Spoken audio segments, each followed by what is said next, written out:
রাজ্যে মহিলাদের আর্থিক সহায়তার অন্যতম আলোচিত প্রকল্প ছিল লক্ষ্মীর ভাণ্ডার। এবার সেই প্রকল্পের নতুন নাম অন্নপূর্ণা যোজনা। শুধু নামই নয়, বদল এসেছে আর্থিক সহায়তার অঙ্কেও। তবে সবথেকে বড় পরিবর্তন হয়েছে উপভোক্তাদের তালিকায়। আগে যারা লক্ষ্মীর ভাণ্ডারের সুবিধে পেতেন তাদের সকলেই যে নতুন প্রকল্পের আওতায় আসবেন তা নয়। উপভোক্তাদের পরিচয়, নাগরিকত্ব এবং ভোটার তালিকার তথ্য যাচাইয়ের পর বহু নাম বাদ দেওয়ার সিদ্ধান্ত নিয়েছে সরকার। কেন এই সিদ্ধান্ত, কারা পাবেন এই প্রকল্পের সুবিধে আর কারা বাদ পড়লেন, সেই বিষয়ে বিস্তারিত জানিয়েছেন মুখ্যমন্ত্রী। গত 1 জুলাই নেতাজি ইন্ডোর স্টেডিয়ামে আয়োজিত এক সরকারি অনুষ্ঠানে আনুষ্ঠানিকভাবে অন্নপূর্ণা যোজনার সূচনা করা হয়। ওই অনুষ্ঠানে কলকাতা, হাওড়া, হুগলি এবং 2 চব্বিশ পরগনায় মোট 5 জন মহিলার হাতে নতুন প্রকল্পের শংসাপত্র তুলে দেন মুখ্যমন্ত্রী শুভেন্দু অধিকারী। অনুষ্ঠানে উপস্থিত ছিলেন রাজ্যের একাধিক মন্ত্রী, প্রশাসনের শীর্ষ আধিকারিক এবং মুখ্য সচিবও। সেখান থেকে নতুন প্রকল্পের বিভিন্ন দিক তুলে ধরেন মুখ্যমন্ত্রী। মুখ্যমন্ত্রী জানান, তৃণমূল আমলে চালু হওয়া লক্ষ্মীর ভাণ্ডার প্রকল্পে সাধারণ মহিলাদের জন্য মাসিক ভাতা হিসেবে বরাদ্দ ছিল 1,500 টাকা।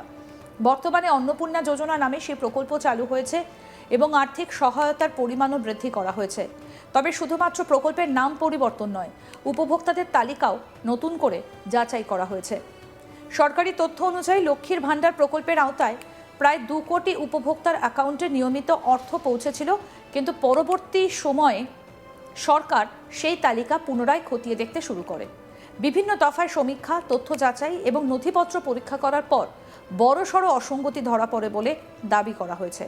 মুখ্যমন্ত্রীর বক্তব্য অনুযায়ী এই যাচাই প্রক্রিয়ায় প্রায় 27 লক্ষ উপভোক্তার নাম নিয়ে প্রশ্ন উঠেছে। সরকারের দাবি, এই তালিকায় এমন বহু নাম রয়েছে যাদের ভোটার তালিকায় নাম নেই, আবার এমনও অনেকে রয়েছেন যাদের ভারতীয় নাগরিকত্ব নিয়েও প্রশ্ন রয়েছে। সেই কারণেই এই উপভোক্তাদের বিষয়ে নতুন করে সিদ্ধান্ত নেওয়া হয়েছে। মুখ্যমন্ত্রী স্পষ্ট ভাষায় বলেন, সরকারি অর্থ কোনোভাবেই অভারতীয় ব্যক্তির হাতে যেতে পারে না। সরকারি প্রকল্পের সুবিধে পেতে হলে নির্দিষ্ট নিয়ম এবং যোগ্যতা পূরণ করতেই হবে। সেই কারণেই প্রত্যেক উপভোক্তার পরিচয়পত্র, নাগরিকত্বের তথ্য এবং ভোটার তালিকায় নাম রয়েছে কিনা তা খুঁটিয়ে দেখা হয়েছে। যেখানে অসঙ্গতি পাওয়া গিয়েছে সেই সব নাম তালিকা থেকে বাদ দেবার সিদ্ধান্ত নেওয়া হয়েছে বলে জানান তিনি। তবে এই প্রক্রিয়ার মধ্যেও একটা গুরুত্বপূর্ণ বিষয় তুলে ধরেছেন মুখ্যমন্ত্রী। তিনি জানান, যারা নিজেদের নাম সংক্রান্ত বিষয় ট্রাইব্যুনালের দ্বারস্থ হয়েছেন তাদের ক্ষেত্রে সরকার ভিন্ন সিদ্ধান্ত নিয়েছে। যতক্ষণ না সংশ্লিষ্ট ট্রাইব্যুনাল তাদের আবেদন খারিজ করছে বা তাদের অযোগ্য বলে ঘোষণা করছে, ততক্ষণ পর্যন্ত তাদের ভাতা চালু রাখার সিদ্ধান্ত নেওয়া হয়েছে। অর্থাৎ আইনি প্রক্রিয়া শেষ না হওয়া পর্যন্ত তাদের আর্থিক সহায়তা বন্ধ করা হবে না। মুখ্যমন্ত্রী বলেন, সরকার কোনো নিরপরাধ ব্যক্তিকে বঞ্চিত করতে চায় না, কিন্তু একই সঙ্গে সরকারি অর্থ সঠিক এবং যোগ্য উপভোক্তার কাছেই পৌঁছানো নিশ্চিত করাও সরকারের দায়িত্ব।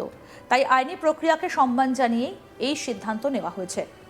এদিন লক্ষ্মীর ভাণ্ডার প্রকল্প নিয়ে আরও একটা বিষয় সামনে আনেন মুখ্যমন্ত্রী। তিনি অভিযোগ করেন, মহিলাদের জন্য চালু হওয়া এই প্রকল্পের সুবিধে অতীতে কিভাবে কিছু পুরুষেরাও পেয়েছেন সেই তথ্য এখন ধীরে ধীরে সামনে আসছে। সেই বিষয় নিয়েও প্রশাসন তদন্ত করছে বলে ইঙ্গিত পাওয়া গিয়েছে। মুখ্যমন্ত্রী আরও জানান, উপভোক্তাদের তালিকা সংশোধনের কাজ এখনও চলমান। ভবিষ্যতেও নিয়মিত তথ্য যাচাই করা হবে, যাতে প্রকৃত উপভোক্তারাই সরকারি প্রকল্পের সুবিধে পান। তিনি বলেন, সরকারি অর্থ জনগণের করের টাকা, তাই সেই অর্থ যথাযথভাবে ব্যয় হওয়া এবং প্রকৃত প্রাপকের হাতে পৌঁছানো নিশ্চিত করা সরকারের অন্যতম দায়িত্ব। আমাদের প্রতিনিধি সুজয় ঘোষ কি প্রতিবেদন তুলে ধরেছেন, দেখব এবার। 1 জুলাই গোটা রাজ্য জুড়ে দ্বিতীয় কিস্তির যে অন্নপূর্ণা যোজনার যে টাকা, সেই টাকা আমরা দেখলাম যে মুখ্যমন্ত্রী শুভেন্দু অধিকারী তিনি নেতাজি ইন্ডোর স্টেডিয়াম থেকে বলা যেতে পারে গ্রাহকদের অ্যাকাউন্টে একেবারে সরাসরি ডিবিডি লিঙ্কের মাধ্যমে তিনি কিন্তু যেরকম ঘোষণা করেছিলেন, সেই মতো 1,20,00,000 যে গ্রাহক তাদের অ্যাকাউন্টে এই টাকা ক্রেডিট করেন। এবং এটাই কিন্তু মুখ্যমন্ত্রী কিছুদিন আগেই তিনি জানিয়েছিলেন যে দ্বিতীয় কিস্তির টাকা তারা সরকারের পক্ষ থেকে এইভাবেই টাকা একেবারে সরাসরি ব্যাংক অ্যাকাউন্টের মাধ্যমে গ্রাহকদের অ্যাকাউন্টে পৌঁছে যাবে। হ্যাঁ, অন্যদিকে দেখা যাচ্ছে যে দ্বিতীয় কিস্তির টাকা যখন রাজ্য সরকারের পক্ষ থেকে ডিবিডি লিঙ্কের মাধ্যমে ট্রান্সফার করা হলো, সেখানে যেটা দেখা যাচ্ছে অনেক গ্রাহকের অ্যাকাউন্টেই টাকা ক্রেডিট হয়নি। তো এখন প্রশ্ন হচ্ছে যে অন্নপূর্ণা যে যোজনা, সেই যোজনার কাদের অ্যাকাউন্টে টাকা এখনো পর্যন্ত পৌঁছালো না, তারা কি আর আগামী দিনে টাকা পাবে না? তো আমরা যেটা জানতে পাচ্ছি যে মুখ্যমন্ত্রীর তরফ থেকে একদম স্পষ্ট করে বলে দেওয়া হয়েছে যে যোগ্যতার ক্ষেত্রে সরকার কোনো রকম আপোস করবে না, নিয়ম মেনেই এই প্রকল্পের সুবিধা পাবে। তিনি আরও বলেছেন যে 26,000-এর মতো আবেদনপত্রের ক্ষেত্রে পোর্টালে আপলোড করার ক্ষেত্রে বা আপডেট করার ক্ষেত্রেও কিছু জটিলতা তৈরি হয়েছে। তো সেক্ষেত্রে এই স্কিম এখনও পর্যন্ত আরও 2 মাস ধরে চলবে এবং যারা এখনও মানে টাকা পাননি তাদের এরকম ভাবার কিছু বিষয় নেই যে তারা টাকা পাবেন না।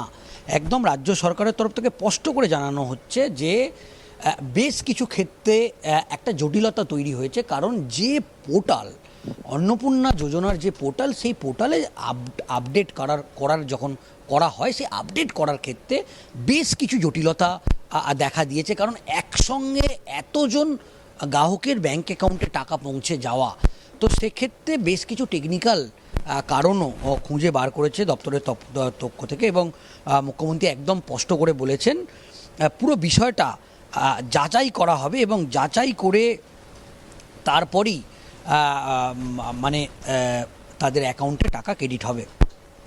অন্যদিকে আমরা যেটা দেখলাম খুব উল্লেখযোগ্যভাবে অনেক গ্রাহক মানে যারা অ্যাপ্লিকেশান করেছিল অনলাইনে, তো তাদের ক্ষেত্রে দেখাচ্ছে যে অ্যাপ্লিকেশান রিজেক্টেড বলে দেখিয়ে দেওয়া হয়েছে ওই পোর্টালে। পরে তখন যারা সার্চ করে বা এখন সার্চ করলে দেখতে পাচ্ছেন যে দেখেছেন যে অ্যাপ্লিকেশান রিজেক্টেড। পরে আবার এই ক্ষেত্রে আপডেট করা হয়েছে, আপডেট করে বলা হয়েছে যে আন্ডার ইনকোয়ারি। তো সেক্ষেত্রে যারা মনে করছিল যে আমাদের আবেদনপত্র রিজেক্টেড হয়ে গেছে, অ্যাপ্লিকেশান রিজেক্টেড, তাহলে কি আমি আর কি আগামী দিনে কোনো দিনই আর অন্নপূর্ণা যোজনার টাকা আমার অ্যাকাউন্টে ক্রেডিট হবে না, এটা একেবারেই ভুল। কারণ এর পরে যে আপডেট, সেই আপডেট কিন্তু ইতিমধ্যেই চলে এসছে আন্ডার ইনকোয়ারি। তার মানে আপনি যে আবেদনপত্র করেছিলেন অনলাইনে, সেক্ষেত্রে দেখা যাচ্ছে যে মানে আপনার আবেদনটাকে এখন পর্যন্ত যাচাই করে দেখা হচ্ছে এবং যখন এই যাচাইয়ের কাজ সম্পূর্ণ পূর্ণ হয়ে যাবে তখন পরবর্তী ধাপে কিন্তু আপনার অ্যাকাউন্টে এই 3,000 টাকা ক্রেডিট হবে। তো এই মুহূর্তে গোটা রাজ্য জুড়ে এই অন্নপূর্ণা যোজনার টাকা দেখা যাচ্ছে যে অনেকের অ্যাকাউন্টে দেখা যাচ্ছে যে পেমেন্ট ফেলিওর। তো সেক্ষেত্রে স্পষ্ট করে দেওয়া হয়েছে রাজ্য সরকারের তরফ থেকে বা নারী শিশু কল্যাণ দপ্তর, যে দপ্তরের উদ্যোগে এই অন্নপূর্ণা যোজনায় টাকা ক্রেডিট হচ্ছে, সেই দপ্তরের পক্ষ থেকেও একটা জানানো হচ্ছে যে অনেকেই অ্যাপ্লিকেশন করেছেন কিন্তু তার অ্যাকাউন্টে ডিবিডি লিঙ্কটা নেই, সেক্ষেত্রে পেমেন্ট ফেলিওর দেখিয়েছে। তার মানে আগামী দিনে তিনি যদি এই ডিবিডি লিঙ্কটা করে নেন এবং পরবর্তী সময় তার অ্যাকাউন্টেও এই টাকা ক্রেডিট হবে। আরও আপডেট পেতে দেখতে থাকুন আজ তাক বাংলা, সাবস্ক্রাইব করুন।